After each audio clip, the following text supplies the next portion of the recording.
Good evening and welcome to The World Now at 4 on Hills TV. I am Uduak Daniel. First, let's talk the headlines. And on the headlines, Minister of Education meets university lecturers. Still on the headlines, Observer Group backs Kenya's presidential poll. Also on the headlines, Russia blames sabotage for new Crimea blasts. And on sports, Man City signed Gomez from Anderlecht. And now the news in detail.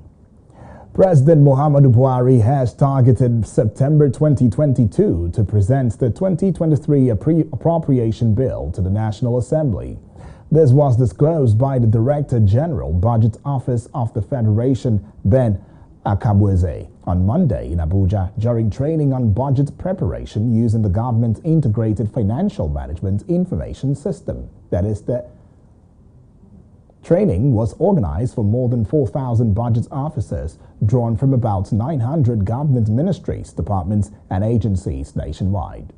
Akabweze, represented by the Budget Office Director of Expenditure Socials, Fabian Ogu, said the Buhari regime was determined to ensure consistent and timely preparation, submission and approval of annual budgets, management reforms, and financial public issues.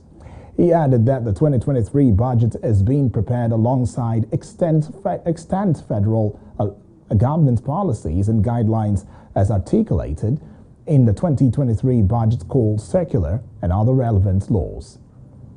Away from that story, Minister of Education Adamu is meeting with the leadership of the Academic Staff Union of Universities, that is the ASUU-ASU, to resolve over a 6-month-old strike in public universities.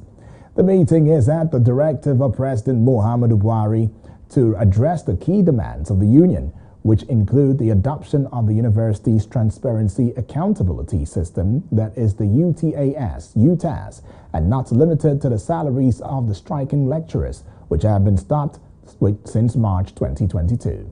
The meeting is expected to put an end to the incessant strike affecting public universities, as well as reposition universities across the country.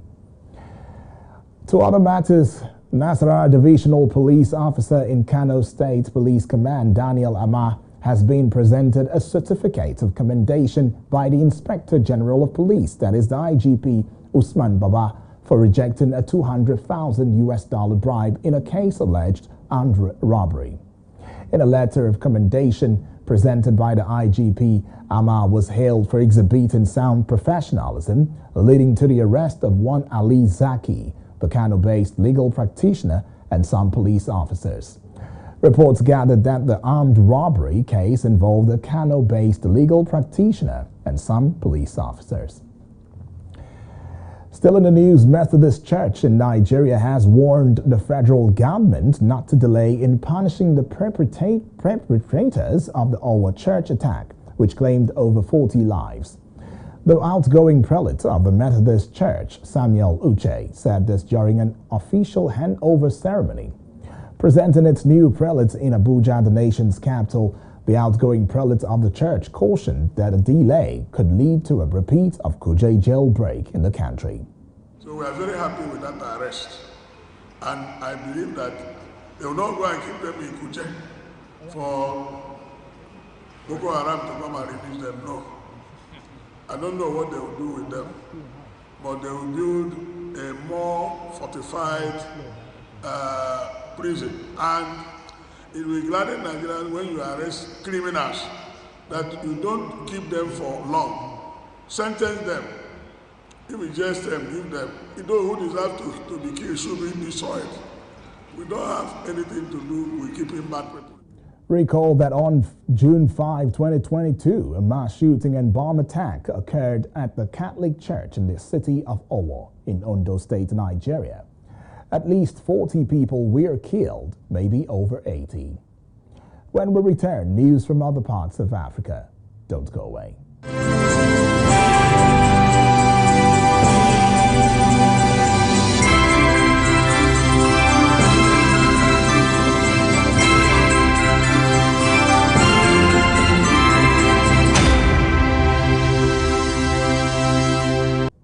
A delightful welcome back to The World Now at 4 on Hills TV. Still in the news, rebels have killed 3 people, including a soldier and a police officer in Cameroon near a region racked by a conflict between Anglophone separatists and security forces, a regional governor confirmed to Newsman. The rebels attacked an army post in the village of Kengwa in the West region on Sunday morning, killing a soldier, a police officer, and a motorcyclist, said the region's governor, Augustin Awafonka. The Northwest and the Southwest regions have been the scene of a deadly 5-year conflict between armed groups demanding independence for a state they call Ambazonia and security forces massively deployed by the government of President Paul Biya, 89, who has ruled Cameroon with an iron fist for nearly 40 years. Part of the English-speaking population constituencies in 47 counties in the whole of Kenya. ILOG notes that the results transmission system worked much better than expected, with over 99% of scanned images of the 34A and 34B posted on the IEBC web portal. However, we are extremely concerned about the chaos that broke out at the National Tallying Center at Bomas of Kenya, as well as a split within the IEBC, leading to some commissioners to quit from the tallying process and issue their own statements prior to the announcement of the presidential results. ILOG further reiterated that it is up to the Supreme Court of Kenya to validate the declaration made by the chairperson of the Independent Electoral and Boundary Commission, Wafula Chebukati. Whereas the fact that the commissioners were not there and did not agree with it, that would be a legal battle in itself. But for purposes of being a returning officer, he was in his right place to pronounce, and he was undertaking his constitutional duty as he pronounced the results. In the same vein, 4 of the 7 electoral commissioners of Kenya's presidential election told journalists Monday that they could not support the opaque nature of the final phase of the vote verification process. They spoke just before the declaration of Deputy President William Ruto as the winner of the election over 5-time contender Raila Odinga. Ruto received 50.49% of the votes with more than 7.1 million, the chairman said, while Odinga received 48.85% with more than 6.9 million in last Tuesday's peaceful election. We now move to other parts of the world after this break. Don't go away.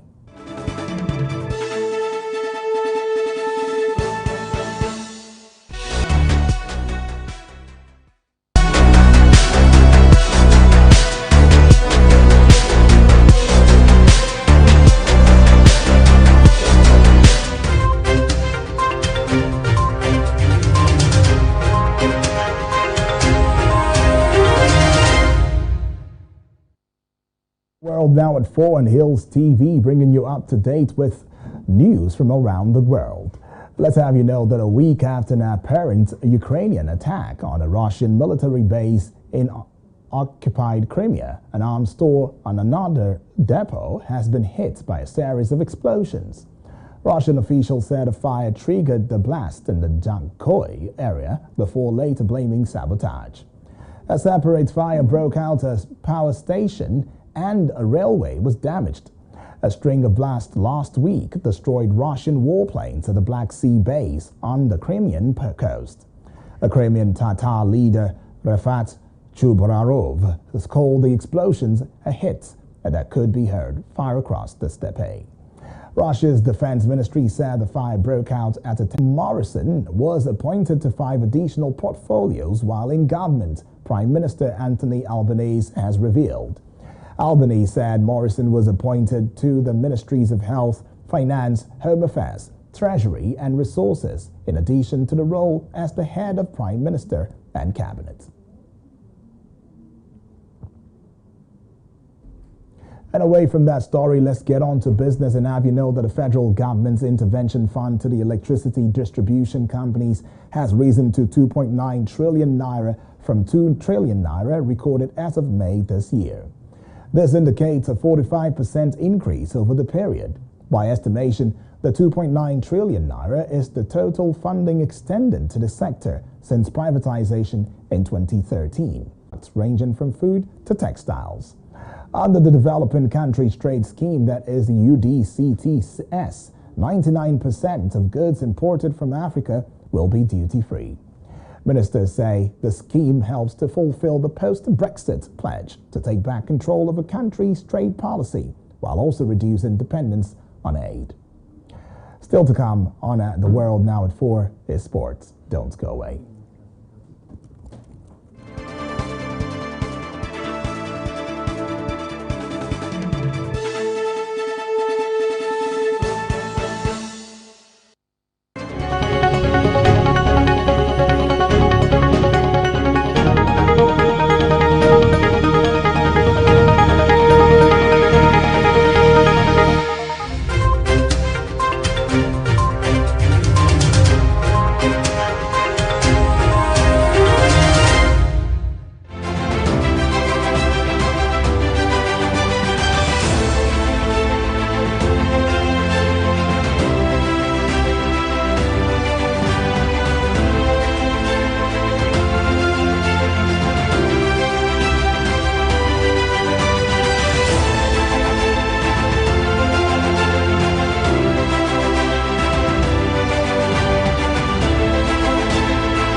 Very good evening to you and welcome to Sport News on World Now at 4. I'm Richard Badum.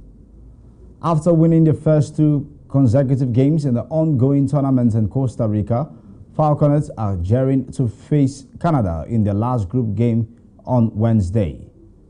The Christopher Danjuma-led team has won 6 points from 2 games, which has helped them secure a place in the quarterfinals of the competition. The Falconets will hope to play against the United States of America or Japan in the quarterfinal after facing Canada tomorrow night. Away from there, Ghana star Asamoah Gyan is bidding to make a shock return to the international fold as he eyes a spot in Ghana squad for this year's World Cup in Qatar. The unattached 36-year-old won the last of his 107 caps for the Black Stars in July 2019 and has not played a club game since an outing in April 2021 for Accra-based side Legon Cities. The former Udinese, Rennes and Sunderland forward says he is embarking on a fitness program with the hope of appearing at what would be his fourth World Cup finals.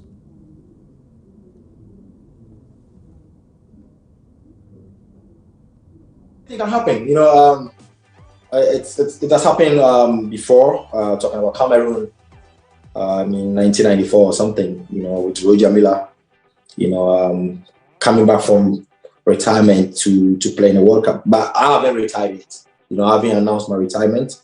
I've been out for almost 2 years now. Gyan has scored 51 goals for Ghana since he began playing for the national team side, and 6 of those have come at the World Cup, where he featured in 2006, 2010 and 2014.